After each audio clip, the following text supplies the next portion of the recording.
Well, hey folks, it's been a while since I've done a review video on a train, and now that the layout is somewhat in a presentable aspect, this is also a relatively brand new train, so I figured it'd be a great engine to do a review on. This is a very impromptu recording video, and I'm not going to go into too much detail about the stats and figures about the engine. I will do that more for my future reviews, but right now I just kind of want to do a review on the engine because there are some neat features that Lionel is starting to do that really makes this engine pop from the ones they've been doing before. Okay, so moving towards the middle of the engine, this is one of the cool parts about this particular locomotive, is the BNSF 25th anniversary tribute, if you will. BNSF painted a multitude of their ES44s with the railroads that merged to make the Burlington Northern Santa Fe, with BN and Santa Fe being the two prominent ones here in the middle. And it is a real engine, like I said, so this is pretty prototypical for those of you that model real railroads. And I've seen these things even as far as east as I am here in Tennessee. Besides the paint job and the decals, one of the other cool parts about these ES44s is the detailing on the trucks. There are these little chains here that are actual chains that will move around, and the trucks are very detailed. I'll go ahead and show you another truck right now, the front one, and you can see there's no chains on in the front, but it's still a very well detailed truck. I think it is still cast, but it has a better cast than some of the older Lionel engines that typically just have a base cast on it. I'll put in a video of that right here. Okay, now let's listen to the sounds, and I will go ahead and play the extended startup sequence, and the extended startup sequence is pretty typical to Lionel's current system. However, the specific startup that this engine has once the crew finishes their dialogue is really cool. You'll hear a ringing bell for a little bit, and then you'll sort of hear the engine fire up, which Lionel has not done on any or very many diesels before, but it is very prototypical. So we'll go ahead and press and hold the on button and listen to it start. This is the tower. Make a pull to the pit to top her off. Over. Roger that. We're in position. Out.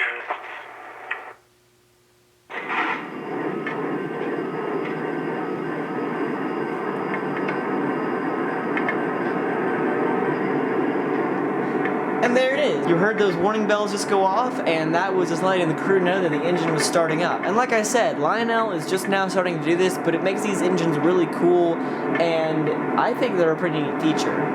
You'll also notice that some of the crew talk dialogue is a little bit different, but I think better in my opinion.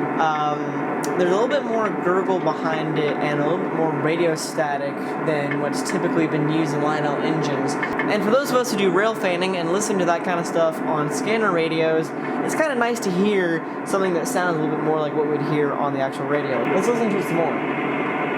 Dispatcher, can we depart to the main line? Over. We're waiting for work extra to get in the clear. Hold for my signal. Out. Okay, and now everyone's favorite, the horn. Now this horn reminds me of the horn that was on the SD70M, the Canadian National 8002, which I have, and the Fantasy Paint Scheme Norfolk Southern 1982 Heritage Unit, which I also have. It's a little bit lower toned, but I think it works very well. Let's give it a listen.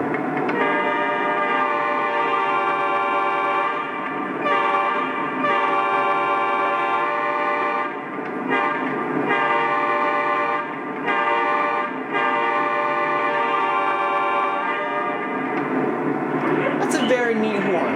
And there you just heard the classic GE whoop sound. Now onto one of the coolest features I think that's on this engine, which is the bell. And I know that's going to sound weird to some of you guys, but Lionel's bells and their diesel engines have just been the same for so long, and they don't fit the electrical bell that is in most diesel engines nowadays. Now if you'll notice, the bell that's in the casting still looks like a real bell and not an electronic bell, but the sound really plays it off and you wouldn't even notice, and it just sounds so good. Let's give it a listen.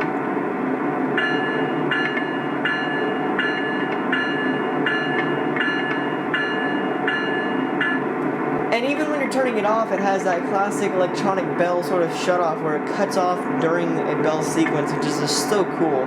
Lionel really went overboard on that feature, and I really like it. Now, of course, this engine also does have other horns, and you can access them by pressing the aux 1 key and then blowing the horn or the bell to change the tone.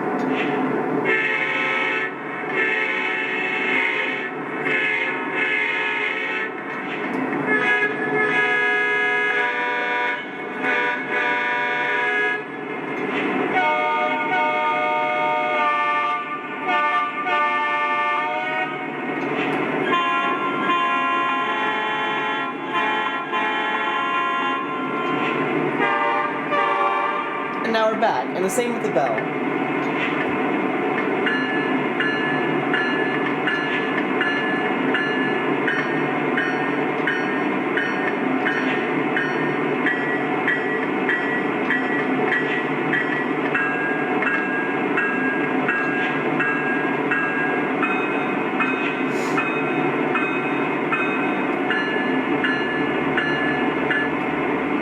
Pretty neat. It gives you a little bit more variety and lets you choose kind of what you want for your engine, which is really cool. Okay, so as you guys know, my layout is kind of a work in progress. It's still not even complete. This is just enough to make engines run and turn on. So I'm not going to do a full run around with the engine. However, I would typically match this with my other BNSF ES44, ironically sitting right over here, and I would put them behind a coal train, and kind of like what you see behind the engine right now. I have about 36 coal porter cars, which you would typically see pulled by BNSF engines around here at least.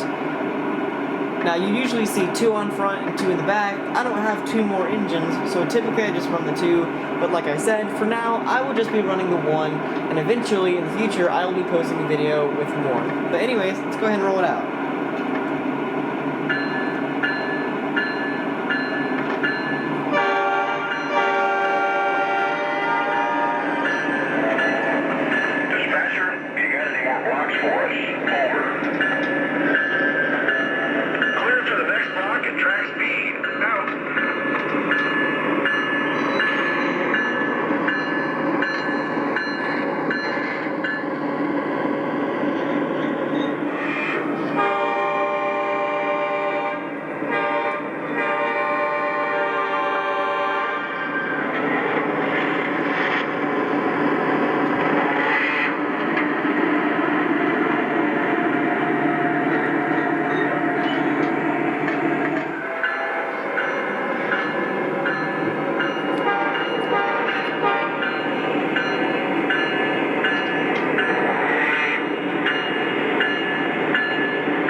Oh yeah, and one more quick feature, you can see there right underneath the front truck there's a little illuminating light there, and that turns on when the engine's in motion. Or when it's under, I think, speed step 22 or 24.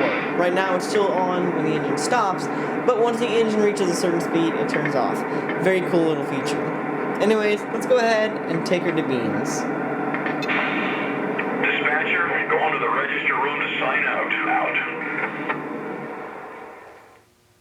Okay, well I hope you guys enjoyed this little review video. Like I said, I know that it is nowhere near a quality, in-depth review, but I hope that this gives you an idea of what this engine can do, and hopefully it sells you on one. I personally did not want to get this engine beforehand. I had no desire to, and then I heard it, I saw it run. A friend of mine had one of these just like this, and I was like, oh snap, that is a really cool engine. The detail is just immaculate. I need to get one. So hopefully I inspired you to get one as well. These are definitely very cool engines. You can typically pick them up for around $600 to $700 depending on who you get them from and where you get them from, although if you wait a year or two you might be able to get a better deal on that. Currently dealers are scarce on these. I found one at a dealer and I think they're all sold out at this point in time. I bought this personally off of the OGR forum, which by the way, if you guys want to follow more about my train adventures and my layout, check out a link in the description below to my OGR forum page about layout progress. Anyways, I hope you guys enjoyed this review video. I'm Sam, and I'll see you guys in the next one.